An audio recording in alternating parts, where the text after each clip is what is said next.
Olá a todos os obreiros, colaboradores, pastores, esposas de pastores, bispos, nesta manhã de domingo. É um prazer imenso mais uma vez estar com todos vocês aqui diretamente do Jardim das Oliveiras, no Templo do Deus Vivo, no Templo de Salomão.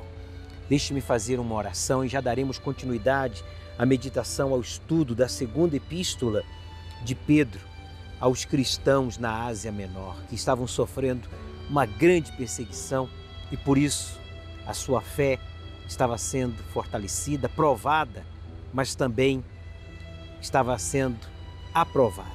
Vamos falar com Deus. Meu Pai, obrigado mais uma vez por estarmos na Tua casa, nesta manhã do primeiro dia da semana, para Te adorar, para ouvir a Tua voz, para exercitar a fé e para servirmos uns aos outros como se fosse ao Senhor. É um prazer imenso estarmos aqui. Eu peço que a nossa voz seja agora como fogo para queimar todo e qualquer mal-estar, ansiedade, preocupação, tristeza, desânimo.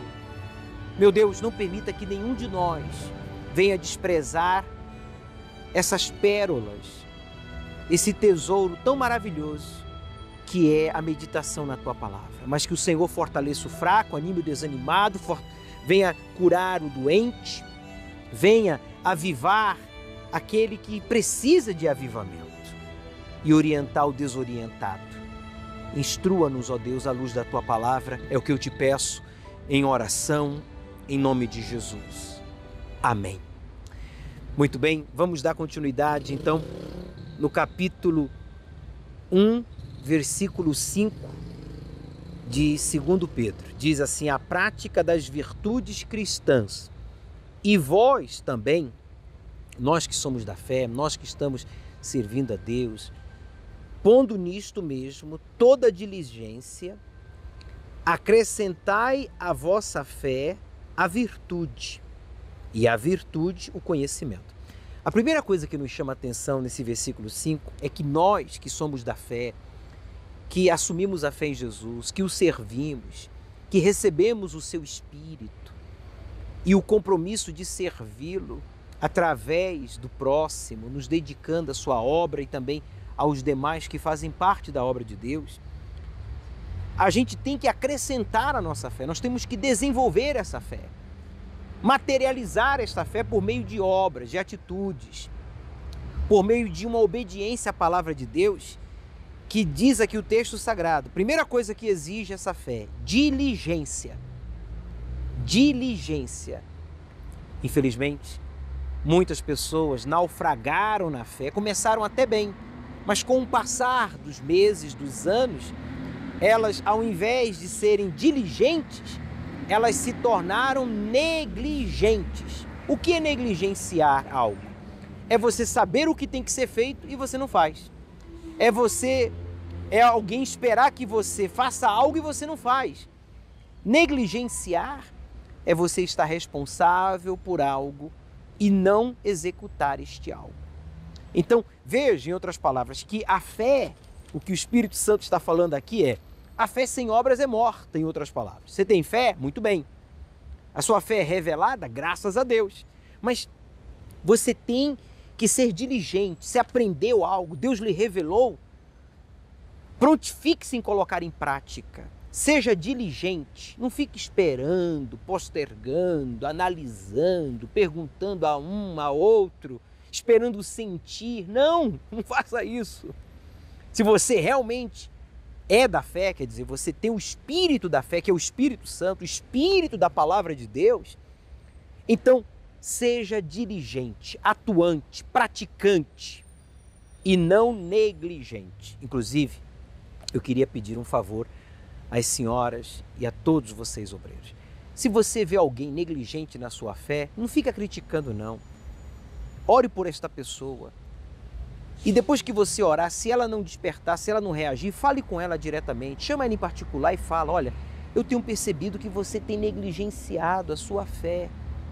Negligenciar a fé, gente, não é ter falta de caráter, não. Tem muita gente com caráter, mas que negligencia a fé porque não vive a fé. Por exemplo, nós estamos por exemplo, hoje participando da Santa Ceia.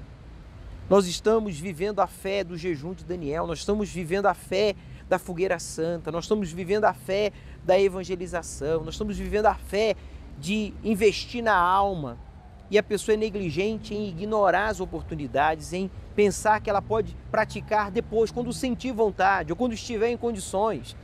Quando algo nos é revelado, você acha que Deus vai pedir que a gente faça algo que está fora do nosso alcance?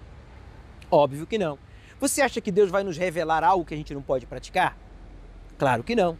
Então é o que o Espírito Santo está falando aqui através de Pedro. E vós também, pondo nisto mesmo toda a diligência, seja diligente, acrescentai à vossa fé a virtude, e a virtude o conhecimento. Qual é a virtude da fé? É a definição. Qual é a virtude da fé? É a transparência.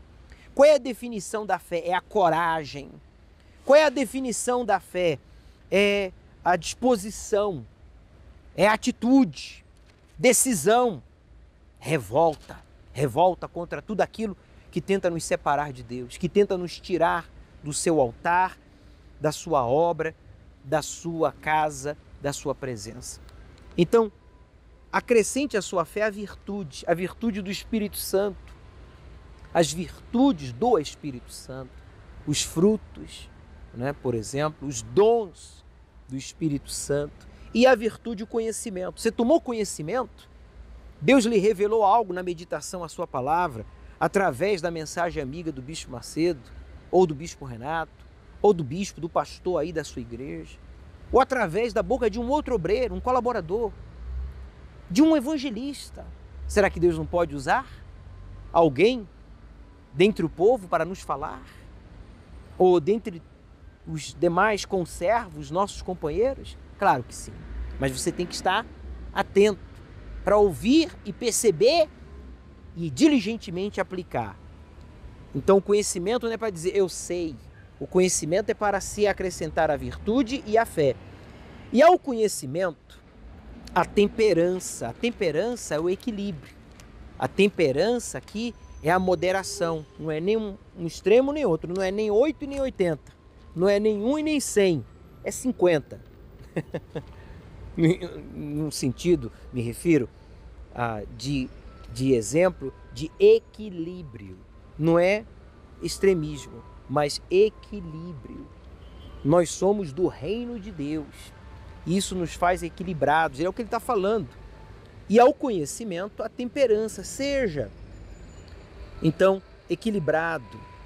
Não cobre muito de si. Não seja demasiadamente justo ou duro com você mesmo, mas também não tolere suas inclinações, suas fraquezas, seus erros. É isso que o Espírito Santo está falando.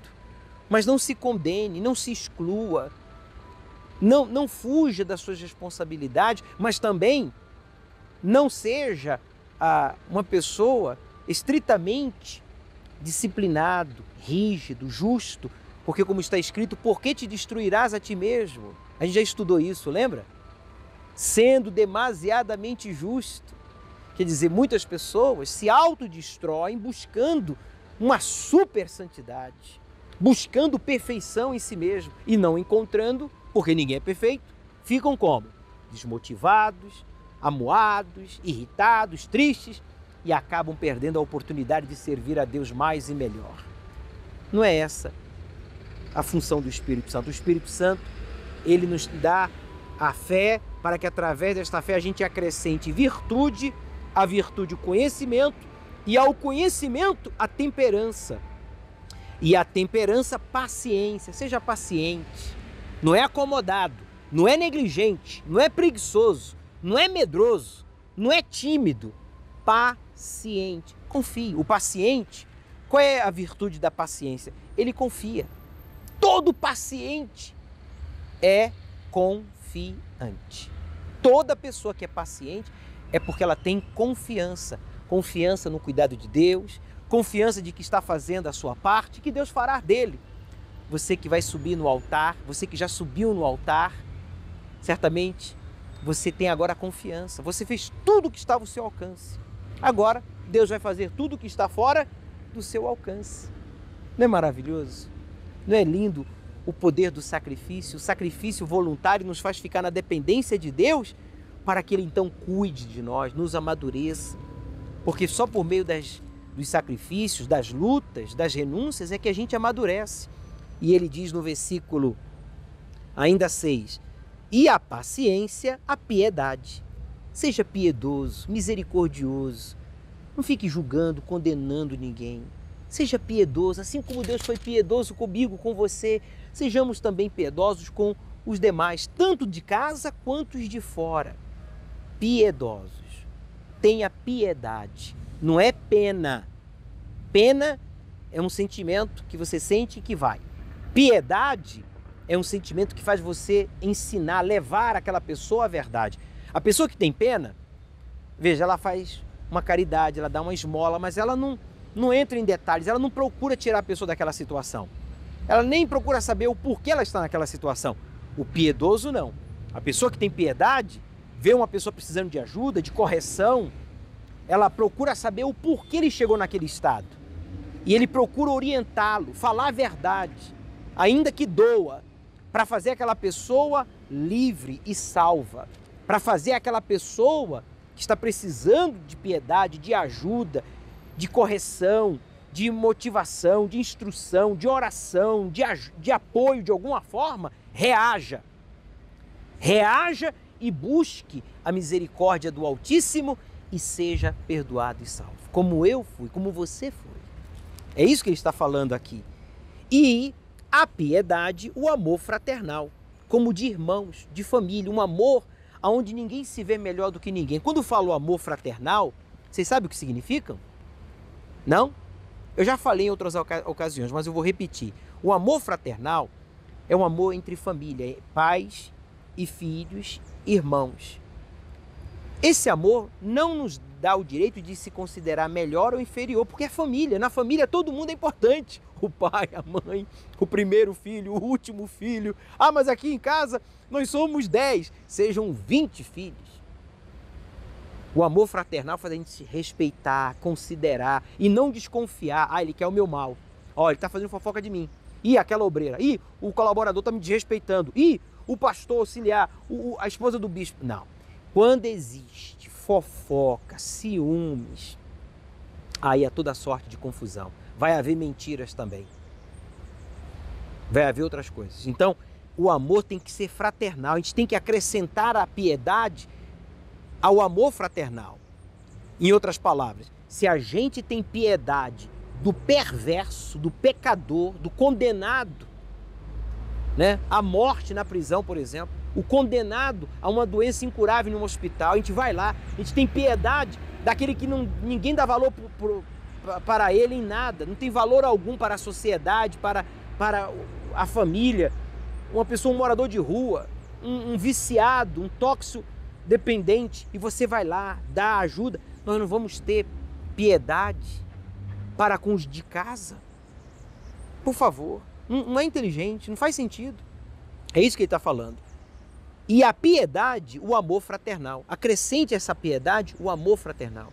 Do respeito, da consideração, dentro da casa de Deus, na sua vida, de que você não é melhor nem pior.